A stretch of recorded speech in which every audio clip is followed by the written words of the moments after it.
الحمد لله وكفى والسلام على عباده الذين اصطفى. الحمد لله حمدا كثيرا طيبا مباركا والصلاة والسلام على من لا نبي بعده. أما بعد، قال الله تعالى في الكلام المجيد والفرقان الحميد: بسم الله الرحمن الرحيم اعدلوا هو أقرب للتقوى.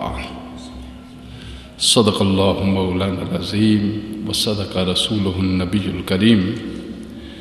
إن الله وملائكته يصلون على النبي يا أيها الذين آمنوا صلوا عليه وسلموا تسليما. اللهم صل على سيدنا ومولانا محمد وعلى آله وصحبه وبارك وسلم. اللهم صل وسلم وبارك على ذات المحمدية والآل عدد خلقك يا الله. یا اللہ یا رحمان یا رحیم یا حی یا قیوم برحمتک نستغیث. معزز و محترم سامعین ذی وقار، رب العزت جل مجدہ کا فضل و احسان ہے کہ اس نے ہمیں اشرف المخلوقات انسان پیدا فرمایا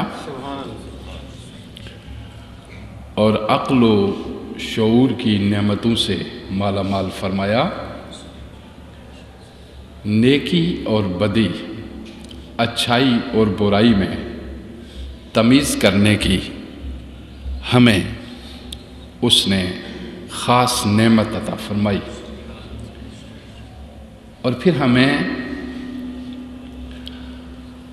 اپنے عقل و شعور اور قلب و نگاہ کو انوار و تجلیات سے منور کرنے کے لیے اپنے پیارے نبی جناب محمد مصطفیٰ صلی اللہ علیہ وآلہ وسلم کے انوار و تجلیات کے قریب تر کر دیا. جس طرح زمین سورج سے فیض حاصل کرتی ہے اور پودے سورج سے روشنی حاصل کر کے زندہ ہیں، اور پھل سورج سے نور لے کر ذائقے حاصل کرتے ہیں، اسی طرح محمد عربی کا غلام محمد عربی آفتاب نبوت سے روشنی لے کر اپنے عقل و شعور اور قلب و نگاہ کو منور کرتا ہے. جس طرح سورج کے بغیر زمین پہ کوئی چیز اگ نہیں سکتی، اسی طرح شمس نبوت محمد مصطفیٰ صلی اللہ علیہ وآلہ وسلم کے بغیر کائنات میں کوئی چیز زندہ نہیں رہ سکتی. ہر شے کی زندگی محمد مصطفیٰ کی زندگی سے ہے، اور ہر شے کا نور محمد مصطفیٰ صلی اللہ علیہ وسلم کے نور سے ہے. اور محمد مصطفیٰ صلی اللہ علیہ وآلہ وسلم جو چیز ہمارے لیے لائے اور جو چیز اللہ نے ہمارے لیے پسند فرمائی، اس کا نام ہے اسلام.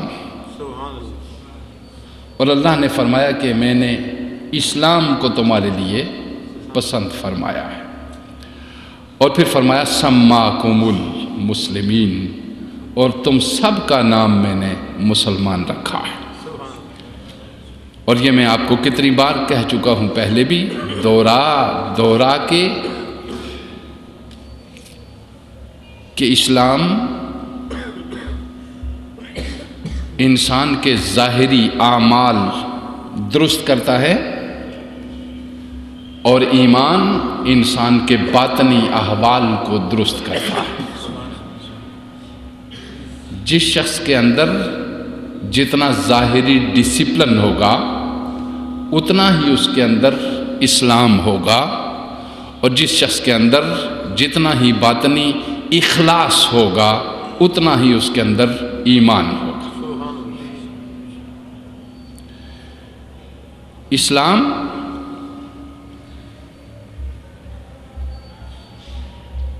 اللہ رب العزت کے ذات، صفات، افعال، ان سب چیزوں کو تسلیم کر کے اس کے اظہار کا نام ہے۔ اللہ کی ذات، اس کی صفات، اوصاف، اس کے افعال، اس کی قدرت، اس کی حکمت، ان سب چیزوں کو تسلیم کر لینا، اور تسلیم کر کے بعد اس کے اظہار کرنے کو اسلام کہتے ہیں۔ اور اظہار کا بہترین طریقہ زبان سے اگر ہو تو وہ ہے لا الہ الا اللہ محمد رسول اللہ صلی اللہ علیہ وآلہ وسلم۔ فرمایا نبی اکرم صلی اللہ علیہ وسلم نے، من قال لا الہ الا اللہ فدخل الجنہ، جس نے لا الہ الا اللہ کو زبان سے کہہ لیا وہ جنت ارضی میں داخل ہو گیا، اور جس نے اس کی تعمیل کر لی وہ جنت دائمی میں داخل ہو گیا۔ یعنی قال دعوت دیتا ہے حال کو، علم دعوت دیتا ہے عمل کو۔ اگر عمل علم کے مطابق نہیں تو نتیجہ حاصل نہیں ہوتا، اور اگر قال حال کے مطابق نہیں تو رزلٹ پیدا نہیں ہوتے۔ دنیا میں یہی دستور ازل سے رہا ہے اور اب تک جاری رہے گا۔ کوئی شخص زبان سے کتنی بھی خوبصورت گفتگو کر رہا ہو، اس کی گفتگو کا ہر لفظ اس کے ساتھ مذاق کر رہا ہوگا، جبکہ اس کا قول اس کے حال کے مطابق نہیں ہوگا۔ اور جب اس کا حال اور اس کے قال کی تصدیق کرے گا، جب اس کا قال اس کے حال کے مطابق ہوگا، نتیجہ وہ نہیں نکلے گا جو آج کل امت مسلمہ کا نکل رہا ہے۔ جب قال اور حال ایک ہوں گے، جب قول اور عمل ایک ہوں گے، جب سیرت اور کردار ایک ہوں گے، تو یہ ایک یکتا کے پاس لے جاتا ہے۔ اسی یکتا ہی کو اللہ کہتے ہیں، اور اس کی یکتائی کا اعتبار اور اس کی یکتائی پہ ایقان اور اس کی یکتائی پہ ایمان، اسی کا نام توحید ہے۔ اور یہ توحید جب کال تک رہے تو فساد ہوتا ہے، اور جب یہ حال کے اندر ہو جائے، حال میں بدل جائے تو انقلاب ہوتا ہے۔ آج کی گفتگو ہم اس بنیادی تمہید کے ساتھ یہ کرنا چاہ رہے ہیں کہ اسلام کیا ہے، اسلام کیا ہے۔ تو سنیے، اسلام نام ہے اللہ تعالیٰ کے آگے سر تسلیم خم کر دینے کا۔ غور سے سنیے، دماغ کے راستے سے سنیے، دل میں اتاریے۔ اسلام کیا ہے؟ اسلام نام ہے اللہ تعالیٰ کے آگے سر تسلیم خم کر دینے کا، یعنی سمع اور اطاعت کی بنیاد پر انسان اور اس کے پروردگار کے درمیان جو تعلق قائم ہوتا ہے، اس تعلق کے قیام کا نام اسلام ہے۔ اس تعلق کو قائم کرنے کا نام کیا ہے؟ اسلام ہے۔ اب سمجھیے ذرا، یہ ضروری ہے کہ انسان اپنے آپ کو اللہ کی مرضی کے تابع بنائے۔ جب تک انسان اپنے آپ کو اللہ کی مرضی کے تابع نہیں بناتا، اس وقت تک وہ مسلسل تسلیم و رضا کا خوگر نہیں بن سکتا۔ اس وقت تک نہ وہ اپنے دماغ سے شعور حاصل کر سکتا ہے اور نہ اپنے دل سے نور حاصل کر سکتا ہے۔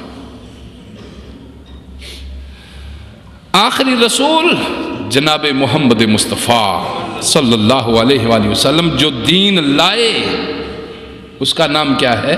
اسلام۔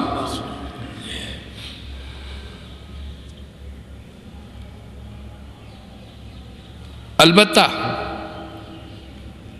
اسلام قدیم زمانے میں جتنی ایک ضرورت تھی اس کے مطابق آیا، جدید زمانے میں جتنی ایک ضرورت تھی اس کے مطابق آیا۔ قدیم اسلام کا نام یہودیت ہے، قدیم اسلام کا نام عیسائیت ہے، قدیم اسلام کا نام ابراہیمیت ہے، اور جدید اسلام کا نام اسلام ہے۔ اب میری بات کو سمجھ رہے ہیں؟ اگر ہم پچھلی طرف جائیں تو اس وقت کے جو لوگ تھے جنہوں نے اللہ کو اور اس کے نبیوں کو تسلیم کیا، مذہب یہودیت کے اندر تھے تو بھی وہ مسلمان تھے، مذہب عیسائیت میں آئے تو بھی وہ مسلمان تھے۔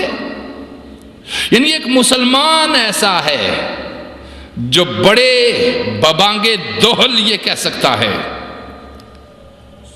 کہ میں موسوی بھی ہوں، میں عیسوی بھی ہوں، اور میں محمدی بھی ہوں، جبکہ کوئی اور اتنا بڑا دل نہیں رکھتا، کوئی اتنا بڑا جگر نہیں رکھتا۔ مسلمان یہ کہتا ہے کہ میں موسیٰ کلیم اللہ کو مانتا ہوں، عیسیٰ روح اللہ کو تسلیم کرتا ہوں، ابراہیم خلیل اللہ کو تسلیم کرتا ہوں، آدم صفی اللہ کو تسلیم کرتا ہوں، اسماعیل ذبیح اللہ کو تسلیم کرتا ہوں۔ ان کو کیوں تسلیم کرتا ہوں؟ کہ میرے نبی نے ہم سے یہ تسلیم کروایا ہے، تب ہم تسلیم کرتے ہیں۔ آپ نے فرمایا کیا بات؟ ہمارے نبی نے کہا کہ کہو آدم و صفی اللہ، ہمارے نبی نے کہا کہو نوح و نجی اللہ، ہمارے نبی نے فرمایا کہ کہو موسیٰ کلیم اللہ، ہمارے نبی نے فرمایا کہو جناب عیسیٰ روح اللہ، اور کہو لا الہ الا اللہ محمد الرسول اللہ صلی اللہ علیہ وسلم۔ مسلمان تنگ نظر نہیں، مسلمان تنگ نظر نہیں، مسلمان فراخ دل ہے۔ وہ جہاں تک کوئی ہے وہیں تک اس کو تسلیم کرتا ہے۔ اور اگر ہمارے نبی صلی اللہ علیہ وآلہ وسلم مثلا ہم بتاتے ہیں قرآن مقدس جو ہمارے نبی صلی اللہ علیہ وسلم پہ نازل ہوا، اس قرآن مقدس میں یہی کہا جاتا وقالت اليہود لیست النصارى علی شیء، وقالت النصارى لیست اليہود علی شیء۔ نبی نے اس فرقہ واریت جو ان دو طبقات کے درمیان تھی، آسمانی مذاہب کے درمیان تھی، نبی فرماتے تھے کہ ہمیں جب ظہور محمدی ہوا، قرآن کہہ رہا ہے، ایک فرقہ کہہ رہا تھا یہودیت کو ان کے پاس تو کوئی بنیاد ہی نہیں ہے۔ عیسائیت کہہ رہی تھی کہ یہودیت کی تو کوئی حیثیت ہی نہیں، یہودیت کہہ رہی تھی عیسائیت کی تو کوئی بنیاد ہی نہیں۔ ایسے مقام پہ جناب محمد رسول اللہ صلی اللہ علیہ وآلہ وسلم تشریف لائے، اور ہر نبی اسی وقت تشریف لاتا رہا جب اس کی ضرورت محسوس ہوتی رہی۔ جب ہمارے نبی تشریف لے آئے اس کے بعد کسی نبی کی ضرورت محسوس نہیں ہوئی اور قیامت تک محسوس نہیں ہوگی، اس لیے کہ وہ جامع رسول ہے، وہ جامع کتاب کا مالک ہے۔ محمد رسول اللہ صلی اللہ علیہ وآلہ وسلم نے آپ کو جو قرآن دیا گیا اس میں 1,24,000 انبیاء کی شریعتیں، احکام، اخلاق تمام کو جمع کر دیا گیا، اور فرمایا حسن یوسف دم عیسیٰ ید بیضا داری، حسن یوسف دم عیسیٰ ید بیضا آنچ خوباں ہما دارند تو تنہا داری۔ ٹھیک ہے ہم تسلیم کرتے ہیں کہ ہم اگر ہمارے نبی نہ کہتے ہم تورات کو تسلیم نہ کرتے، ہمارے نبی نہ کہتے ہم انجیل کو تسلیم نہ کرتے۔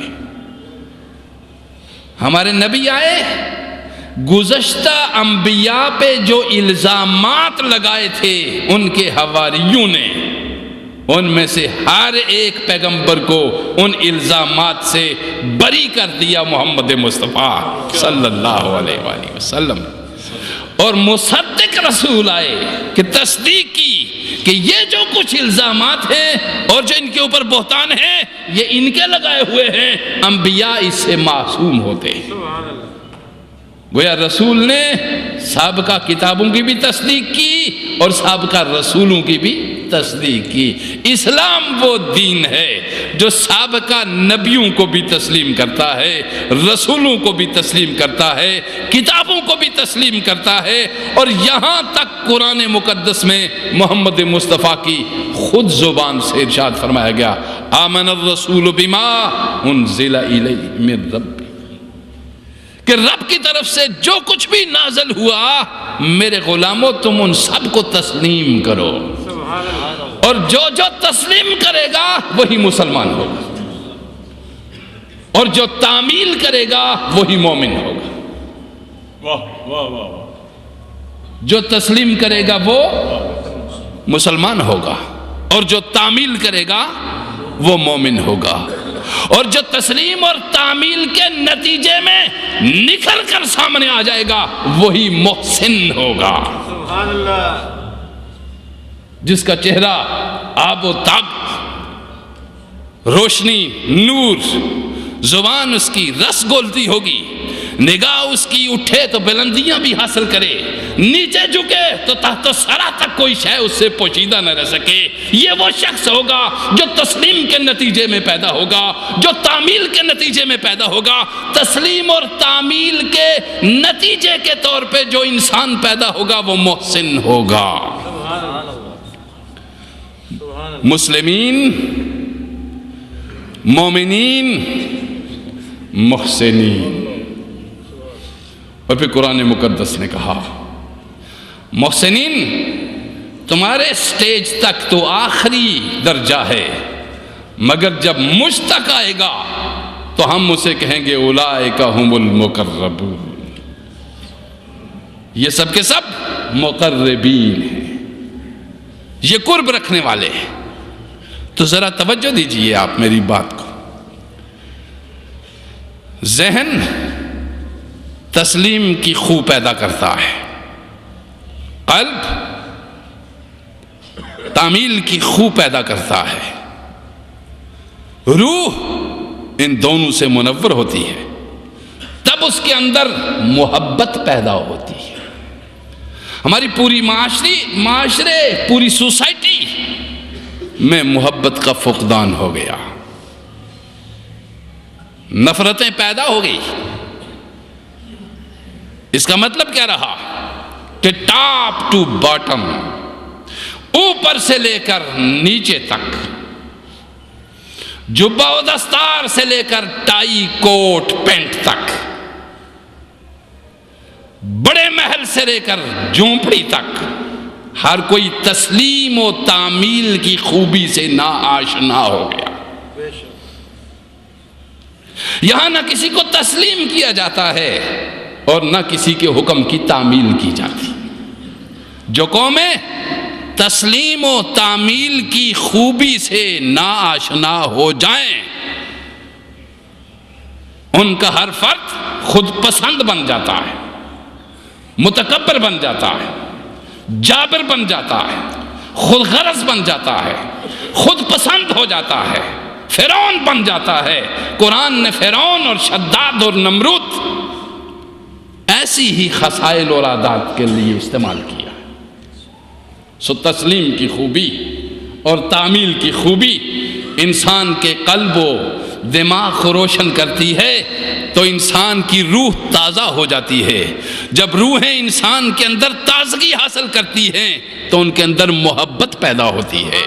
جب محبتیں پیدا ہو جائیں تو محبت ہی احترام کے رشتے کو ابھارتی ہے، محبت ہی شفقت کے رشتے کو برقرار رکھتی ہے، محبت ہی عظمت کے رشتے کو نگاہ میں رکھتی ہے، محبت ہی عطا کے رشتے کو نظر میں رکھتی ہے۔ محبت ختم ہو جائے تو عطا کی بجائے چھینا جاتا ہے، تعظیم کی بجائے، عظمت کی بجائے لوگوں کی عزت اور ناموس کو اچھالا جاتا ہے۔ کیا مطلب ہوا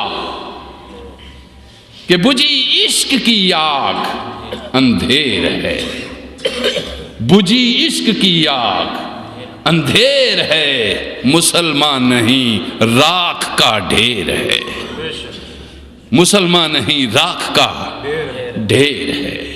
یہ کس لیے کہ عقل و شعور اس جگہ سے نور حاصل نہ کر سکے جو مرکز نور تھی، عقل و شعور اس جگہ سے محبت قائم نہ کر سکے جو محبتوں کا مرکز تھی، عقل و شعور اس جگہ سے عظمت حاصل نہ کر سکے جو عظمتوں کا مرکز تھی، عقل و شعور وہاں سے شجاعت حاصل نہ کر سکے جو شجاعتیں جہاں پہ جن کے قدموں پہ قربان ہوتی تھی اور وہ قربانی کی جگہ محمد مصطفیٰ کا وجود تھا۔ سنیے ذرا،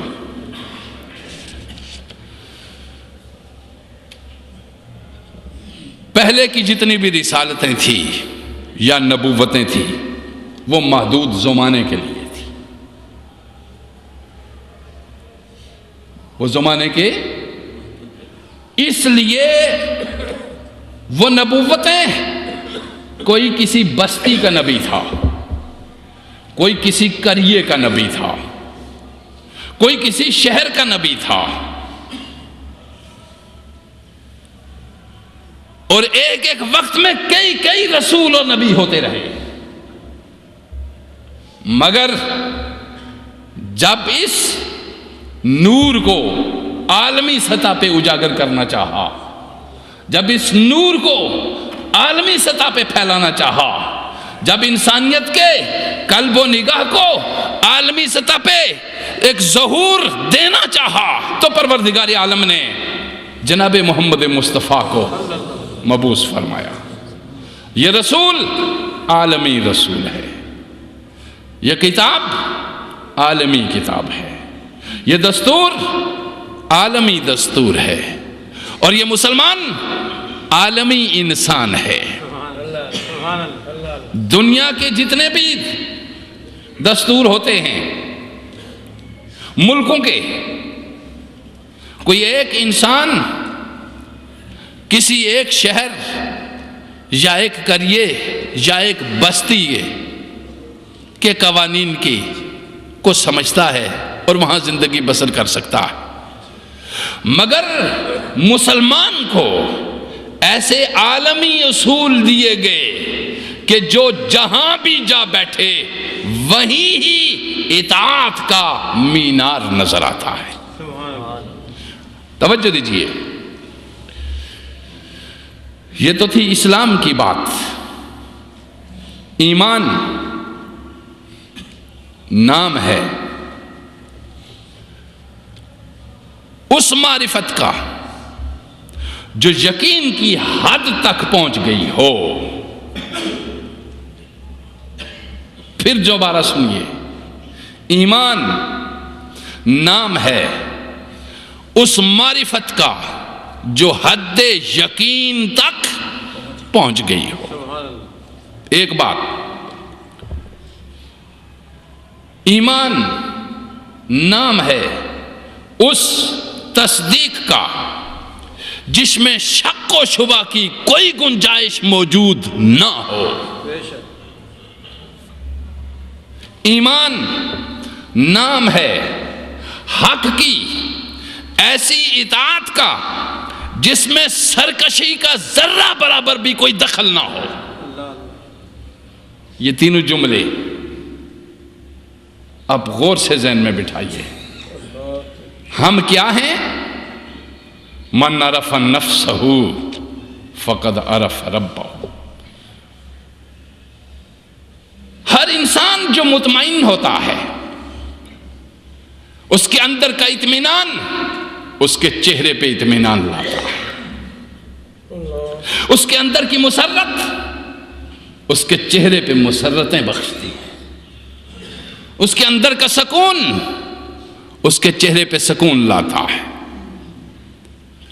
ایک سکون حاصل کیا ہوا چہرہ، ایک مطمئن چہرہ، ایک منور چہرہ کیسا ہوتا ہے؟ یہ تلاش کیجئے۔ اگر آپ کا اپنا ہے تو اللہ کا شکر ادا کیجئے، اگر آپ کا اپنا نہیں تو تلاش کیجئے کسی ایسے چہرے کو کہ جس کے اندر اطمینان ہو اور باہر سے جھلک رہا ہو، اندر سکون ہو اور باہر سے نمایاں ہو رہا ہو، اندر حرارت ہو تو باہر ماحول کو گرما رہا ہو۔ اگر آپ کے پاس ایسی چیز نہیں تو تلاش کیجئے ایسی ذات کو، ایسی شخصیت کو، ایسے ماحول کو کہ جس کے پاس جا کے آپ اطمینان حاصل کریں۔ اور اگر کہیں ایسا نہ ملے تو پروردگار نے خود فرما الا بذکر اللہ تطمئن القلوب، آگاہ ہو جاؤ دلوں کا اطمینان صرف میری یاد سے حاصل ہوگا، دلوں کا اطمینان صرف میری یاد سے حاصل ہوگا۔ اب اس یاد کو متنازع نہیں بنانا چاہیے کہ وہ یاد اونچی ہو یا نیچی،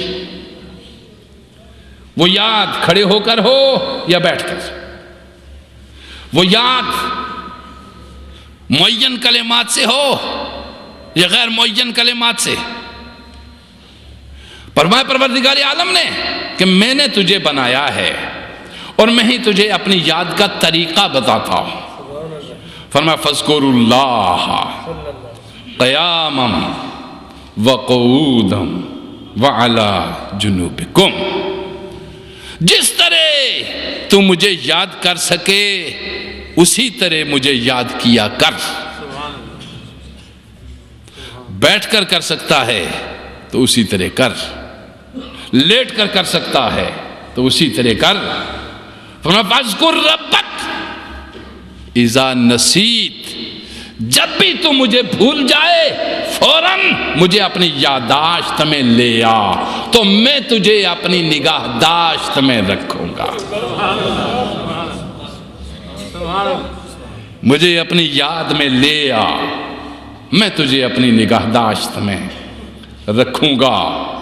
فاذکرونی اذکرکم، تم بیل دے میں نگاہ اٹھاؤں گا، میں دروازہ کھولوں گا۔ فاذکرونی اذکرکم تو دروازہ کھٹکھٹا، میں دروازہ کھولوں گا، تو مانگ میں دوں گا، تو پکار میں جواب دوں گا۔ یہ میرے پروردگار نے فرمایا۔ قرآن مقدس انہی چیزوں کو بیان کرتے ہوئے آخر میں ہم اپنی گفتگو کو سمیٹتے تو فرمایا 3 چیزیں میں نے آپ کے سامنے بیان کی۔ ایمان کی، اس کو بھی یاد رکھیے، ایمان معرفت کا نام ہے، ایمان تصدیق کا نام ہے، ایمان اطاعت کا نام ہے۔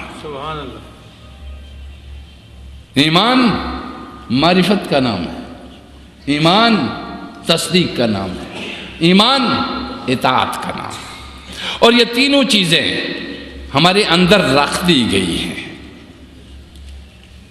اسلام، ایمان اور احسان۔ اب پروردگار عالم نے ارشاد فرمایا کہ سنو، اسلام کی بنیاد اس اقرار پر ہے کہ اللہ یکتا ہے۔ اللہ کیا ہے؟ یکتا ہے، ایک نہیں۔ ایک تو ہم ترجمہ کرتے ہیں، احد کا ترجمہ ایک سے کرنا ہی بڑی غلطی۔ ایک پھر 2، احد یکتا ہے۔ احد کا معنی بس اگر ہم احد سے ہی کریں تو بہت خوبصورت ہوگا، اور اگر ہم کسی دوسری زبان میں کریں جو اس زبان کی کبھی مماثلت پیدا نہیں کر سکتی تو ہم اس کو یکتا کہہ سکتے ہیں۔ اللہ یکتا ہے، اس کا اقرار یہ اسلام کی بنیاد ہے۔ اس نے اس کائنات کو پیدا کیا اور اپنے حکیمانہ اور دیر پا قوانین کی بنیاد پر اس کا نظام چلا رہا ہے۔ ہماری طرح اس کی طبیعت نہیں، ہماری طرح اس کا مزاج نہیں۔ ہم ایک لمحے کے لیے بڑک اٹھتے ہیں اور کسی کو تہس نہس کر دیتے ہیں۔ ہم ایک لمحے کے لیے زمین میں بو کر اس کو کاٹنا چاہتے ہیں۔ ہم ایک ہی لمحے میں، ایک ہی نظر میں اور ایک ہی لمحے میں شہر بسا دینا چاہتے ہیں، مگر اس کا آئین اور اس کا قانون بہت خوبصورت ہے۔ وہ پہ در پہ، لمحہ بلمحہ، آہستہ آہستہ ہر شے کو انجام تک پہنچاتا ہے۔ وہ مجرم کو سزا دینے میں بھی جلدی نہیں کرتا، وہ بڑے سلو پروسیس سے اس کو خود اپنے ہاتھوں سے مرنے دیتا ہے۔ وہ بڑے سلو پروسیس سے اس کو خود اپنے ہاتھوں سے مرنے دیتا ہے۔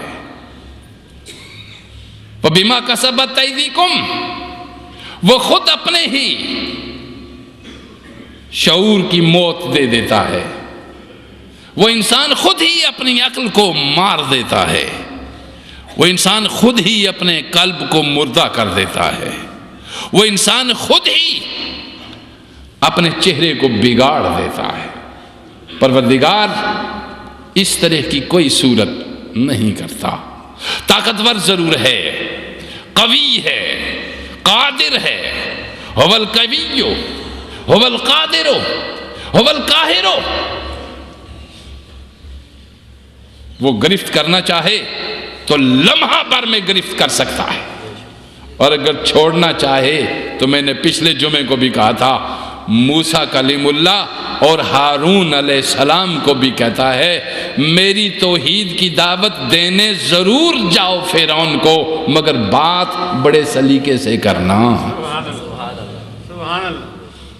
بات بڑے سلیقے سے کرنا، بات کے اندر نرمی کا عنصر موجود ہو، بات کے اندر محبت کا عنصر موجود ہو، بات کے اندر پیار کی چاشنی موجود ہو، چونکہ میں قادر قوی ہوتے ہوئے بھی کسی انسان کو فوری طور پہ اور اسی لمحے میں گرفت نہیں کرتا، میں اس کو اس کے حال پہ چھوڑ دیتا ہوں۔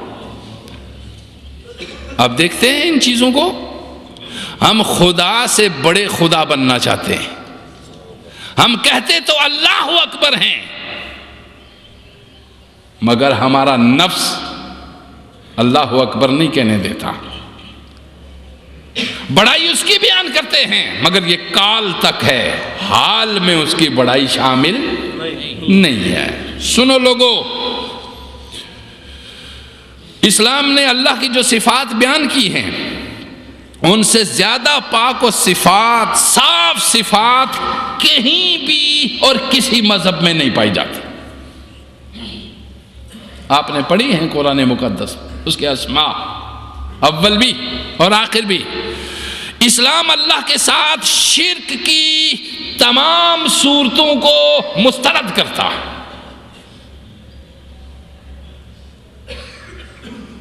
اللہ کے ساتھ شرک کی تمام صورتوں کو مسترد کرتا ہے۔ جو بھی صورت کسی کی خود ساختہ ہو، اسلام اس کو مسترد کرتا ہے۔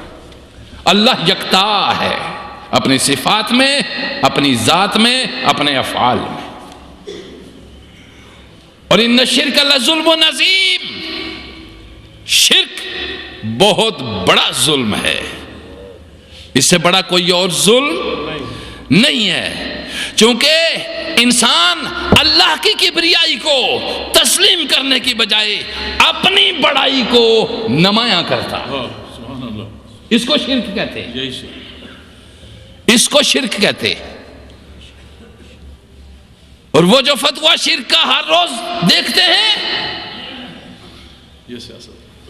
وہ سیاست ہے، وہ شرک نہیں۔ شرک یہ ہے کہ تو بھی موجود ہے اور خدا بھی موجود ہے، اور توحید یہ ہے کہ تو موجود نہ ہو، خدا موجود ہو۔ سبحان اللہ، سبحان اللہ، سبحان اللہ۔ نہ تیری انا ہو، نہ تیری خود پسندی ہو، نہ تیرا تکبر ہو، نہ دوسروں کے حقوق چھینے، نہ دوسروں کے حقوق غصب کرے، نہ دوسروں کی آبرو کو پامال کرے، نہ دوسروں کے حقوق چھینے۔ اگر یہ سب کچھ تو کر رہا ہے تو اس کا مطلب یہ ہے کہ تو ہے اور وہ نہیں ہے۔ بے شک، بے شک۔ تو ہے اور پھر تو موجود ہے، وہ موجود تو موجود تو اسے ہونا ماننا تھا، یہاں تو موجود ہے، تیرا نفس موجود ہے، تیری عادت موجود ہے، تیری خصلت موجود ہے، تیری خو موجود ہے، تیرا بغض موجود ہے، تیری عداوت موجود ہے، یہاں سب کچھ موجود ہے، مگر جسے موجود ہونا چاہیے تھا وہ موجود نہیں ہے۔ اور وہ تو یوں کہہ رہا تھا کہ لا موجود الا اللہ، لا مقصود الا اللہ۔ کلمہ لا الہ کا الا اللہ کا کیا مطلب ہے؟ یہ جو تو کہتا ہے اس سے بہت آگے کی چیز ہے، یہ نہ کہنے میں آ سکتی ہے نہ سننے میں آ سکتی ہے۔ لا الہ کا معنی کیا ہے؟ الا اللہ، لا موجود الا اللہ، لا مطلوب الا اللہ، لا مقصود الا اللہ، اور لا موجود اور لا محبوب الا اللہ۔ اور اب کہہ لا الہ الا اللہ۔ یہ تمام بت اندر اور تیرا دعویٰ توحید کا، تو اپنے آپ کو تو دیکھ رہا ہے مگر جسے دیکھنا ہے اسے نہیں دیکھ رہا۔ تو اپنے آپ کو موجود پا رہا ہے مگر جسے موجود ماننا تھا اس کو موجود ہی نہیں مان رہا، اس کو نہ ذہناً موجود مان رہا ہے نہ قلباً موجود مان رہا ہے۔ تو تیری حالت کیسے بدلے گی؟ تیری زبان کیسے بدلے گی؟ تیرا کردار کیسے بدلے گا؟ تیری خو کیسے بدلے گی؟ تیری بو کیسے بدلے گی؟ تیرا ظاہر کیسے بدلے گا؟ تیرا باطن کیسے بدلے گا؟ تو خود موجود ہے، تو خود مشرک ہے۔ ہم تو یہ کہتے ہیں کہ تیرے سوا کوئی موجود نہیں، تو ہی تو ہے۔ اس کو کہا گیا کہ اللہ، اسلام اللہ کے ساتھ شرک کی تمام صورتوں کو مسترد کرتا ہے۔ اس میں پہلی صورت یہ ہے کہ تیرا ارادہ ختم ہو جائے، اس کا ارادہ آ جائے، تیری منشا ختم ہو جائے، اس کی منشا آ جائے، تیری مرضی مٹ جائے، اس کی مرضی آ جائے، تیرا قول ختم ہو جائے، اس کا قول آ جائے۔ سبحان اللہ۔ اور یہ جب آتا ہے جب روحیں زندہ ہوتی ہیں، اور روحوں میں جب زندگی آئے تو دائیں بائیں ہر طرف بہار کھلتی ہے۔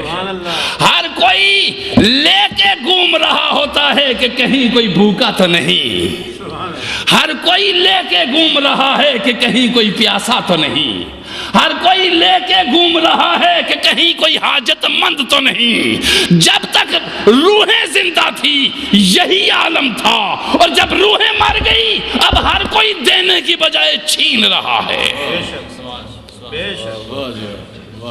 جانیں بھی چھینی جا رہی ہیں، ایمان بھی چھینے جا رہے ہیں، شعور بھی چھینے جا رہے ہیں، دستور بھی چھینے جا رہے ہیں۔ کیا مطلب؟ محبت ختم ہو گئی۔ محبت نام ہے جس کا، وہ یہ ہے کہ تیرا مولا، تیرا پروردگار اس طرح تیرے ساتھ موجود رہے جس طرح تیرے محبوب پیغمبر نے فرمایا ہے۔ سبحان اللہ۔ لوگو، یہاں کوئی لمبی بات نہیں، یہ کوئی لمبا مسئلہ نہیں کہ جان چلی جائے گی تیری ایسا ہونے تک، نہیں۔ اسی مسئلے کو بابا بلے شاہ کہتا ہے، بلیا رب دا کی پانا، ادھروں پٹنا تے ادھر لانا۔ پہلے تو موجود ہے تو وہ غیب ہے، پھر اسے موجود مان لے تو تو غیب ہو جائے گا۔ تیرا غیب ہونا بہتر ہے اور اس کا موجود ہونا بہتر ہے۔ تو موجود رہے گا تو فساد ہوگا، وہ موجود ہوگا تو انقلاب ہوگا۔ تو موجود رہے گا تو حاجت مند ہوگا، وہ موجود ہوگا تو تو بے نیاز ہوگا۔ تو موجود ہوگا تو دکھ ہوں گے، وہ موجود ہوگا تو مسرتیں ہوں گی۔ تو موجود ہوگا تو افلاس ہوگی، وہ موجود ہوگا تو اخلاص ہوگا۔ تیری موجودگی ضروری نہیں، اس کی موجودگی ضروری ہے۔ اور اس نے خود کہا ہے کہ اینما تولو فثم وجہ اللہ، تم جدھر مجھے دیکھنا چاہو میں ادھر ہی موجود ہوں، تم جدھر مجھے پانا چاہو مجھے ادھر ہی پاؤ گے، تم جہاں مجھے بلانا چاہو میں ادھر ہی آؤں گا۔ تم بلا کے تو دیکھو، تم مانگ کے تو دیکھو، تم پکار کے تو دیکھو، تم خود موجود ہونے کی بجائے مجھے موجود کر کے تو دیکھو۔ تو سو لوگوں، بڑی زبردست حقیقت یہ ہے کہ ہم نام نہاد مسلمان ہیں، ہم نام نہاد مسلمان ہیں۔ ہم نے اسلام کو سمجھ کے قبول نہیں کیا، ہم نے اسلام کو سوچ کے قبول نہیں کیا، ہم نے اسلام کو سیکھ کے حاصل نہیں کیا۔ ہم سنے سنائے اسلام کے وارث ہیں، ہمیں جو کسی نے بتایا وہ اسلام تھا، مگر میں تمہیں وہ بتا رہا ہوں جو میرے رسول کا اسلام تھا، جو میرے نبی کا اسلام تھا، جو میرے محبوب کا اسلام تھا، جس میں یہ ساری چیزیں موجود ہیں جو میں آپ کو بتا رہا ہوں۔ سو لوگو، انسان ایک سوشل جاندار ہے جس کی بہتری سوسائٹی کی بہتری سے وابستہ ہے. تو سوسائٹی کس طرح بنتی ہے یہ آپ خود اچھی طرح جانتے ہیں. سوسائٹی کا ارتقائی نقطہ ایک اچھی حکومت بھی ہے جس کی بقا 4 اوصاف سے وابستہ ہے. اچھی سوسائٹی کی بقا کتنے اوصاف سے وابستہ ہے؟ 4 اوصاف سے.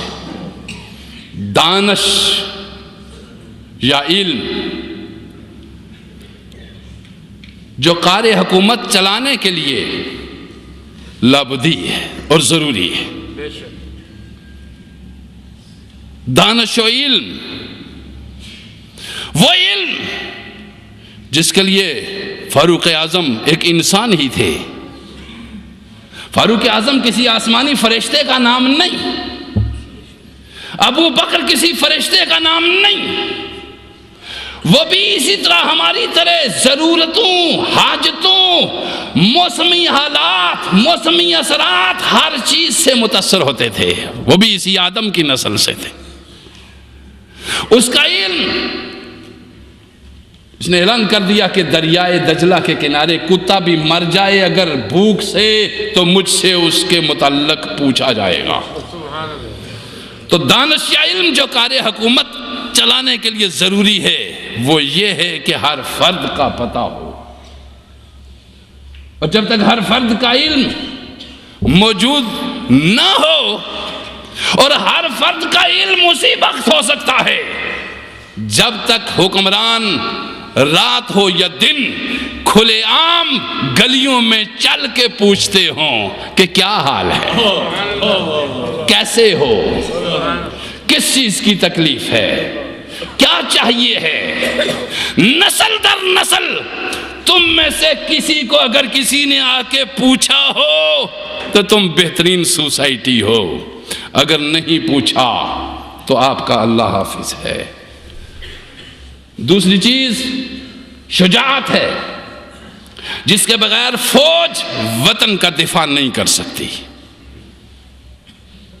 یہ چیز. تیسری چیز اعتدال ہے کہ جس کے بغیر نہ جذبات پر ضبط حاصل ہو سکتا ہے اور نہ ہی انسانی معاملات سمجھے جا سکتے ہیں. اعتدال سے ہٹو گے تو لوگوں کے جذبات کو کنٹرول نہیں کر سکتے، پھر اس کو اس طرح کا واز اثر نہیں کر سکتا جس طرح کا واز آج مسجد سے ہو رہا ہے. حکمران بھی اسی طرح کا واز کرنے لگیں. اگر اعتدال، جذبات کو کنٹرول، یہ تو اس بے بس اور فقیر ملا کا واز ہے کہ جس بیچارے کے صدیوں سے جاری ہے. عرب حکمران بھی اسی طرح کا واز کرنے لگ گئے. اعتدال حاصل کرو، کنٹرول حاصل کرو، جذبات سے نہ کھیلو، قانون ہاتھ میں نہ لو. بڑی عجیب صورتیں ہیں. فرمایا چوتھی چیز جو سوسائٹی انسانی ارتقاء اور نقطہ کے لیے ضروری ہے وہ ہے انصاف. پہلی چیز دانش و علم، دوسری چیز شجاعت، تیسری چیز اعتدال اور چوتھی چیز انصاف. جس معاشرے میں ان میں سے کوئی بھی نہ مل سکے وہ اوپر سے لے کر نیچے تک حیوانی معاشرہ ہے، انسانی معاشرہ ہی نہیں ہے. وہ اوپر سے نیچے تک حیوانوں کی آماجگاہ ہے، چنگارتے چیتوں کی آماجگاہ ہے، ادھیڑتے شیروں کی آماجگاہ ہے، بگڑے ہوئے گدھوں کی آماجگاہ ہے، لاتے مارتے گھوڑوں کی آماجگاہ ہے، انسانوں کی آماجگاہ نہیں ہے. بے شک بے شک.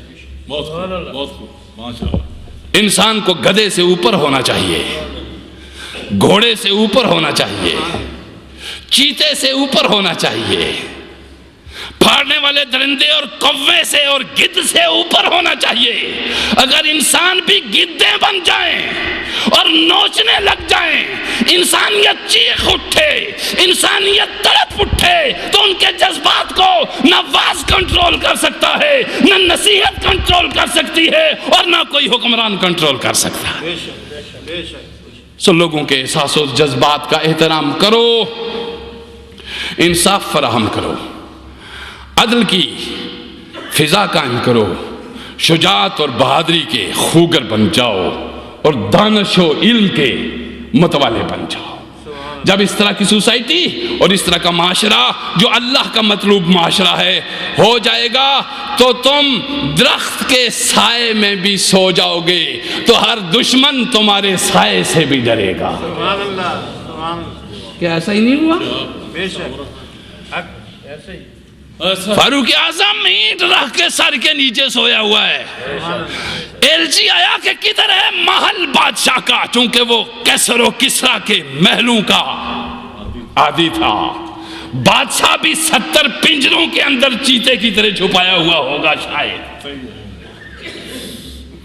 بزدل نسل اور بزدل کائنات اور بزدل قومیں خود ہی قید تنہائی میں مرتی ہیں، انہیں کیوں کوئی قید کرے گا؟ بے شک انہیں کیوں کوئی قید کرے گا؟ ان سے کیوں کوئی پیچھا چھڑائے گا؟ وہ خود ہی اپنے پیچھے پڑے ہوئے ہیں۔ زبان کا استعمال اعتدال سے نہیں کرتے، گفتگو میں ادب اور محبت نہیں ہوتی۔ جب بول رہے ہوں تو کسی طرح دو چنگاڑتے چیتوں کو بھی آپس میں جیو پہ رکھ دو، دو چنگاڑتے بھیڑیوں کو بھی رکھ دو اور دو پولیٹیشنز کو بھی رکھ دو، اور پھر دیکھو کہ کس طرح چنگاڑیں اٹھتی ہیں، کس طرح بولتے ہیں۔ وہ شاید پھر ایک کو چنگاڑنے کا موقع دے اور خود خاموش رہے، مگر یہ مسلسل چنگاڑتے، دھاڑتے اور بولتے رہتے۔ عقل و شعور سے آ رہی دنیا، انسانیت کا فقدان، عمل و محبت سے آ رہی، علم و دانش کے دشمن، عدل و اعتدال اور شجاعت کے باغی۔ سنو میرے قرآن اور میرا رب ارشاد فرما رہا ہے کہ تمہیں چاہیے ہے کہ مجھے یاد کرو، تمہیں چاہیے ہے کہ میرے نبی کی مانو۔ جب مجھے یاد کرو گے اور میرے نبی کی مانو گے تو تم بولو گے ابھی تو کوئی سنتا ہی نہیں، اور جب میری مانو گے اور میرے رسول کے مان کے بولو گے تو لوگ سننے کا انتظار کریں گے کہ کیا پھول جھڑتا ہے۔ سبحان اللہ، سبحان اللہ، کیا ایسا نہیں ہے؟ سبحان اللہ۔ میرے رسول نے کبھی اتنے لمبے باز نہیں کہے، صحابہ اس طرح بیٹھے ہوئے ہوتے تھے سننے کے لیے کہ اگلا جملہ کیا آتا ہے، رسول اگلی بات کیا فرماتے ہیں۔ صحابہ فرماتے ہیں اس طرح ہم سہمے ہوئے ہوتے کہ اگر پرندے بھی سروں پہ آ کے بیٹھ جاتے تو بیٹھ جاتے، اڑنے کی کوئی ضرورت نہیں تھی۔ ہم اس طرح اپنے رسول کی سنا کرتے تھے۔ سبحان اللہ، لوگوں اپنے نبی کی سنو، اپنے نبی کا احترام کرو، سبحان اللہ، اپنے نبی کی مانو اور اپنے اللہ کی یاد کرو، اور حرام خوریاں چھوڑ دو، اعتدال سے پیش آؤ، ظلم و بربریت سے باز آؤ۔ یہ دنیا جائے امن پروردگار عالم نے بنائی ہے، یہاں ہر کسی کو اپنی مرضی سے رہنے کا حق حاصل ہے، یہاں ہر کسی کو بولنے چالنے کا حق حاصل ہے۔ اس کائنات کو غلام نہ کوئی بنا سکا ہے نہ بنا سکے گا۔ دنیا میں درجنوں فرعون آئے اور چلے گئے، درجنوں جبابرہ آئے اور چلے گئے، درجنوں حامان و شداد آئے اور چلے گئے، کسی کا نام تک بھی آج لوگوں کے ذہنوں میں موجود نہیں ہے، مگر جو کالا کلوٹا بلال نبی کے آگے کھڑا رہتا تھا، زبان سے بولتا تک بھی نہیں تھا، آج دنیا اس کے لیے بول رہی ہے۔